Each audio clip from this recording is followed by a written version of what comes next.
अगस्त 2013 में संत श्री आशाराम जी बापू को एक षड्यंत्र के तहत जब जेल में भेजा गया, मीडिया के कई तबकों में इस तमाशे को खूब भुनाया गया। लेकिन संत श्री आशाराम जी बापू ने अपने संतत्व का परिचय हर जगह पर दिया।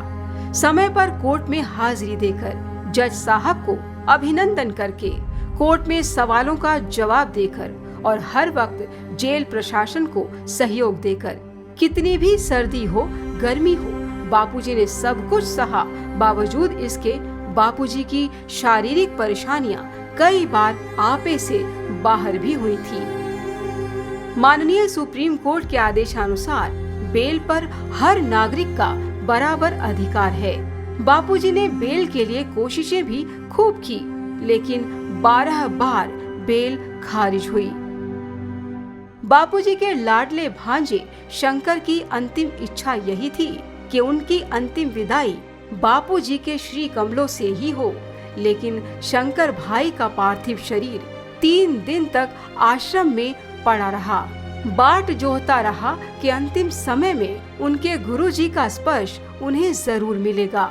लेकिन लाख कोशिशों के बावजूद भी बापूजी को बेल नहीं मिली और शंकर भाई के पार्थिव शरीर को 3 दिन बाद आश्रम के ही एक भाई ने अंतिम विदाई दी। 14 फरवरी 2019 को बापूजी की धर्मपत्नी लक्ष्मी देवी जी को हार्ट अटैक हुआ था। बापूजी ने सिर्फ 1 घंटे की मोहलत मांगी थी, पर वह भी नहीं मिली। स्वयं बापूजी 5 मई 2021 को गंभीर रूप से बीमार पड़े और उन्हें जोधपुर एम्स में इलाज के लिए भर्ती कराया गया।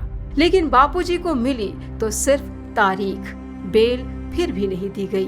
अब तक बापूजी के मामले में 12 बार बेल खारिज हो चुकी है और अब पूरा देश जान चुका है कि बापूजी के मामले में कोई अदृश्य शक्ति काम कर रही है। इसीलिए मानवता चीर चीर हो रही है। कुछ लोग तमाशबीन बन यह सारा तमाशा देख रहे हैं, तो कुछ बुद्धिजीवियों ने आवाजें उठानी शुरू कर दी हैं। सोशल मीडिया में ऐसे कई बुद्धिजीवी देशवासियों ने अपने खास प्रोग्रामों के जरिए समूचे देश को समझाना शुरू किया कि जिस देश ने आतंकवादी अजमल कसाब को जेल में उसकी पसंद का खाना तक दिया, उसकी सारी जरूरतें तक पूरी की, उसी देश को आज क्या हो गया है कि एक संत को पीड़ा में देखना उसे अच्छा लग रहा है। यह सवाल एक धर्म, एक संत का ही नहीं, आजाद देश में रह रहे आजाद नागरिकों की तरफ से हर व्यक्ति का है। आज ये सवाल सब जगह गूंज रहा है कि ये सब क्यों हो रहा है। Retired IAS officer Sanjay Dikshit ji ने जयपुर डायलॉग में यही सवाल उठाया। आज आपके सामने एक ऐसा प्रकरण लेके आ रहा हूँ जिससे आपको स्पष्ट हो जाएगा कि इस देश का पूरा शासन तंत्र किस तरह से पंचमक्कारों के हाथ में खेलता है। पंचमक्कार आप जानते हैं, हम आपको कितनी बार बता चुके हैं, वही मुल्ला मार्क्सिस्ट मिशनरी मैकॉले पुत्र और मीडिया लुटियंस वाला। तो आज मैं आपके सामने ये एक प्रकरण रखता हूँ। वो प्रकरण आप सभी जानते हैं और हम इसमें जो मानव अधिकार है उन्हीं की बात कर रहे हैं, क्योंकि आप लोग भी, कई सारे लोग जो है ना, आज जब से मैंने इसको एडवर्टाइज किया है ना, तो कई लोगों के निकर्स ट्विस्ट हो रहे हैं कि अरे आप ऐसे कैसे बात कर रहे हैं, अरे ऐसे हो जाए। ये सब वही लोग हैं जिन्हें फ्रैंको मुलक्कल से कोई समस्या नहीं हुई थी। जब फ्रैंको मुलक्कल ने नन को रेप किया था और उसने सामने आके उसका प्रकरण खोला था और उसको सरे राह नंगा किया था, उस समय ये सारे के सारे वहां खड़े होकर इसके डिफेंस में खड़े हुए थे फ्रैंको मुलक्कल के। लेकिन भाई वो तो पंचमक्कारों का एक अवयव है ना, तो पंचमक्कारों का अवयव होगा तो फिर उसके लिए तो ट्रीटमेंट अलग होगा ही। उसके लिए तो कैसे आप ये सोच सकते हैं कि किसी हिंदू संत को यदि उस प्रकार के आरोप में यदि सजा मिलती है तो बिल्कुल अलग हो जाती है, स्थिति अलग हो जाती है। सारे के सारे लोग वहां पर नंबर लेने के लिए खड़े हो जाते हैं। तो आज आसाराम बापू जी की 12 बार जमानत रिजेक्ट हुई है और 3 बार पैरोल रिजेक्ट हुई है। मैंने जानकारी की थी जोधपुर से ही और मुझे ये पता चला कि जोधपुर में एक कन्विक्टेड टेररिस्ट हरनेक सिंह जिसका नाम है, उसको तो प्रशासन की और पुलिस की सिफारिश से पैरोल मिल जाती है, लेकिन आसाराम जी को नहीं मिलती। अच्छा, मैं चूंकि रहा हूँ होम डिपार्टमेंट में और मैंने ये पैरोल के केसेस काफ़ी डील किए हुए हैं। पैरोल की एक पूरी प्रक्रिया होती है, उसमें अलग अलग जगह कमेटीज़ होती हैं, उन कमेटीज़ का रिकमेंडेशन आता है। कमेटी के रिकमेंडेशन के उपरांत भी कई बार यदि सरकार देना चाहती है तो रिलैक्स करके दे देती है, और सारे रिकमेंडेशन रिजेक्ट होने के बाद भी मैंने कई प्रकरण ऐसे देखे हैं कि वो आपके डिस्ट्रिक्ट मजिस्ट्रेट से, कमिश्नर की कमेटी से, स्टेट गवर्नमेंट से, सारी कमेटियों से रिजेक्ट होने के बाद भी हाई कोर्ट कहता है नहीं, ये इसका मानवाधिकार का उल्लंघन है, इसको पैरोल नहीं देना, इसको पैरोल देना अत्यंत आवश्यक है। एक से एक गंभीर अपराधियों को, ड्रग केस वालों को, रेपिस्ट्स को, मर्डरर्स को, सबको पैरोल दे दी जाती है। एनडीपीएस एक्ट वालों को मिल जाती है, टाडा वालों को मिल जाती है। बापूजी जो है वो जेल में हैं। क्या उनके जो अधिकार हैं, जो उनके मानव अधिकार हैं, क्या किसी भी रूप में वो हरनेक सिंह नाम के आतंकवादी से, या संजय दत्त नाम के एक कन्विक्ट से, या तरुण तेजपाल नाम के एक अंडर ट्रायल से, या फ्रैंको मुलक्कल नाम के एक अंडर ट्रायल से, किसी भी परिस्थिति में क्या कम है?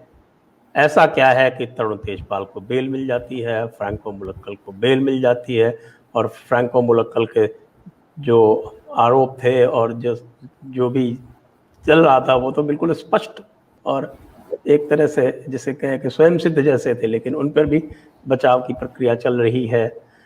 तो ये मैंने संजय दत्त का आपको उदाहरण दिया था, उसको बेल मिल गई, कम से कम उसको पैरोल मिल गई 6 बार, 5 साल की सजा, और उसमें 6 बार बेल मिलती है। 14 फरवरी 2019 में बापूजी की धर्मपत्नी लक्ष्मी मैया, जिन्हें हम प्यार से मैया जी कहते हैं, मैया जी को हार्ट अटैक आया और बड़ा सीवियर था। मैया जी हॉस्पिटलाइज हो गई। अब हमने पैरोल मांगी 1 घंटे के लिए। हमने कहा 1 घंटे के लिए हमें पैरोल दे दीजिए, जेल से सीधा अस्पताल जाएंगे, मैया को देखेंगे और सीधे वापिस आ जाएंगे। आपका सिक्योरिटी पर्सन जितने भी हैं उन सबको बाय एयर हम अपने खर्चे पे ले जाएंगे, अपने खर्चे पे वापिस लाएंगे और कहीं कोई बात नहीं करेंगे। सिर्फ 1 घंटे के लिए मैया को देखने के लिए भेज दीजिए। उन्होंने वो भी नहीं दी। अब ये देखिए, मानव अधिकार का खुल्ला हनन है। आप देश के सिटीजन हैं। इंडिया स्पीक्स डेली में लेखक व पत्रकार तथा आईएसडी के मुख्य संपादक संदीप देव ने इसी बात पर विशेष चर्चा की। इस समय कोविड काल चल रहा है और आप लगातार ये खबर पढ़ रहे होंगे, काफी सारे जेलों से कैदी छोड़े जा रहे हैं, पेरोल पे छोड़े जा रहे हैं, अग्रिम जमानत पे छोड़े जा रहे हैं, जमानत पे छोड़े जा रहे हैं। लेकिन 2013 से आसाराम बापू जेल में बंद हैं, न उन्हें पेरोल मिल रहा है, न उन्हें जमानत दिया जा रहा है। वो कई सारी व्याधियां हैं उनके शरीर में, बुजुर्ग हो चुके हैं, कहीं भाग भी तो नहीं सकते। लेकिन जब हत्यारों को, आतंकियों को पेरोल मिल रहा हो, ऐसे में एक संत को पेरोल नहीं देना, मुझे लगता है न्यायपालिका पता नहीं किस चश्मे से इसको देख रही है।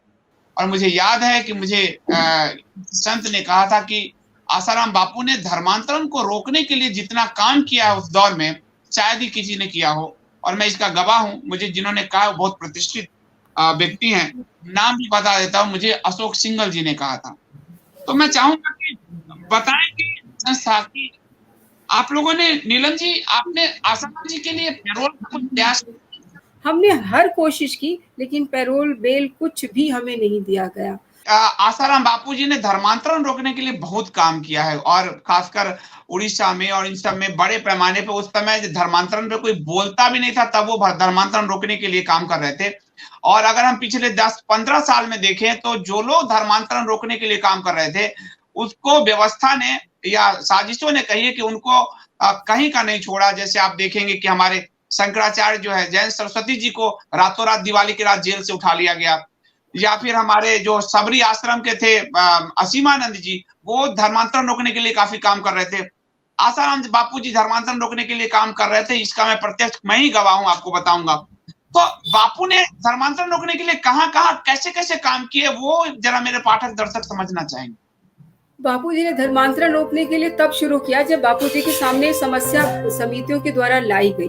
तब बापूजी ने कहा कि इसका मेन रीजन खोजो कि धर्मांतरण का कारण क्या है।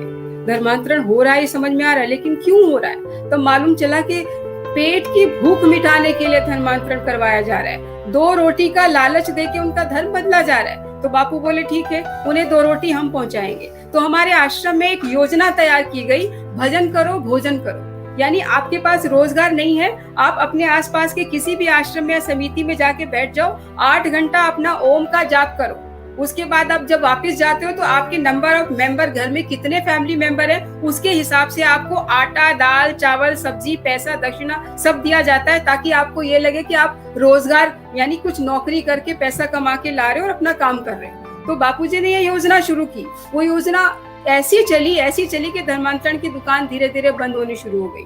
उसके बाद मालूम ये चला कि कुछ लोग नहीं आ सकते आश्रम, तो बापूजी ने अपनी व्यवस्था करी, अपनी गाड़ियां निकाली, उसमें बोरे भर भर के अनाज उनके घर में दिया जाता। उन्हें राशन कार्ड इशू किया गया आश्रम की तरफ से, और राशन कार्ड में पर मेंबर के हिसाब से उन्हें चावल, दाल और गेहूं दिया जाता था। वो आज भी होता है। उससे उनका धर्मांतरण रुक गया। तो जहां मकान की जरूरत थी वहां मकान दिया, जहां कपड़े की जरूरत थी वहां कपड़ा दिया, जहां बच्चों को पढ़ाने के लिए स्कूल नहीं था वहां बापूजी ने अपने स्कूल खुलवा दिए जो वैदिक शिक्षा सिखाई जाए, जहां सनातन संस्था, सनातन धर्म के बारे में बताया जाए, ये सीबीएसई करिकुलर के हिसाब से वो पढ़ाई भी सिखाई जाती थी, धार्मिक शिक्षा भी दी जाती थी। ऐसे गुरुकुल खुलवाए जहां उनसे पैसे नहीं लिए जाते थे, उन आदिवासियों से फ्री में उनके बच्चों को पढ़ाया जाता था, फ्री में कॉपी किताब भी दी जाती थी, और सिर्फ कहा जाता था कि हरिओम का गुंजन करो। आदिवासी इलाकों में लोगों को बापूजी का नाम तक नहीं पता होता था। कोई बापू को शीरा वाला बाबा बोलता था, कोई बापू को दाढ़ी वाला बाबा बोलता था। और बापूजी का सत्संग सुन करके, बापूजी का प्रसाद लेकर के जब उनका खुद का माइंडसेट ऐसा चेंज हो गया कि जब उनके द्वार पे वो आते थे धर्म बदलने वाले, तो वो उनको मार के भगा भी देते थे। तो जाहिर सी बात है बापू उनको खटकेंगे, और जब जब खटकेंगे तब तक वो नया नया स्टेप उठाएंगे। बीजेपी नेता व supreme court advocate Ashwini Upadhyay ने भी अपनी राय इस पर पुरजोरों से रखी। हमारे यहाँ अलगाववादियों को भी अपनी पसंद का भोजन मिलता है जेल में, और वो जहां इलाज कराना चाहते हैं वहां उनको हॉस्पिटल मिल जाती है। चाहे वो यासीन मलिक हो, गिलानी हो, मीरवाइज फारूक हो, और यहां तक कि पत्थरबाजों को भी अपनी पसंद का डॉक्टर मिल जाता है, अपनी पसंद का हॉस्पिटल मिल जाता है। दुनिया भर के माओवादी जेल में बंद हैं। बरबरा राव है, स्टेन स्वामी है, और कौन कौन से हैं। सबको अपनी पसंद का भोजन मिलता है, अपनी पसंद की दवा मिलती है, अपनी पसंद का डॉक्टर मिलता है। पूर्वोत्तर के अलगाववादी कई सारे बंद हैं, उनको भी अपनी पसंद का डॉक्टर मिल जाता है। लेकिन आशाराम जी आयुर्वेदिक दवा मांग रहे हैं, वो आयुर्वेदिक हॉस्पिटल में अपना इलाज कराना चाहते हैं, उनको एलोपैथ सूट नहीं करता, उनको जबरदस्ती एलोपैथिक इलाज दिया जा रहा है, आयुर्वेद उनको दिया नहीं जा रहा है। बार बार वो कह रहे हैं हमें एलोपैथिक दवा नहीं चाहिए, हमें आयुर्वेदिक दवा चाहिए, हमें एमबीबीएस डॉक्टर से इलाज नहीं कराना, हमें वैद्य से इलाज कराना। और हाईकोर्ट उनकी बात नहीं स्वीकार कर रहा है। अरे यहां तो पाकिस्तान का जो आतंकवादी आया था कसाब, उसको भी अपनी पसंद का भोजन मिलता था, बिरयानी मिलती थी, उसको भी अपनी पसंद का डॉक्टर मिलता था, अपनी पसंद की दवा मिलती थी। और हमारे यहाँ एक आशाराम जी को अपनी पसंद की दवा नहीं मिल पा रही। इसके अलावा कई गणमान्य लोग जैसे प्रसिद्ध पत्रकार मधु किश्वर ने भी ट्विटर पर अपनी आवाज उठाई। आसाराम बापू की बेल की अपील खारिज कर दी गई on 21 May 2021 by the Jodhpur court. दूसरी ओर तरुण तेजपाल को एक्विट कर दिया गया है, एंड आई थिंक एमएसजी बाबा को भी पेरोल मिली है, ऐसा मैंने सुना है। तो दिस इज रियली सैड कि एक इतने बुजुर्ग आदमी जो एक हिंदू साधु है, उनको बेल भी नहीं दी जा रही है, even though he has tested Covid positive. दिखाता है कि कहीं ना कहीं the system is compromised, and it is really sad that the the system is compromised to such an extent where a Hindu saint, just because he is Hindu, is not even getting bail. जबकि दूसरी ओर तरुण तेजपाल को bell मिली थी and उसके case की सुनवाई हो रही थी, बट बेल मिलने के बाद उसकी केस की सुनवाई हो रही थी, बट आसाराम बापू को बेल ही नहीं मिल रही, which is something which needs to be thought about.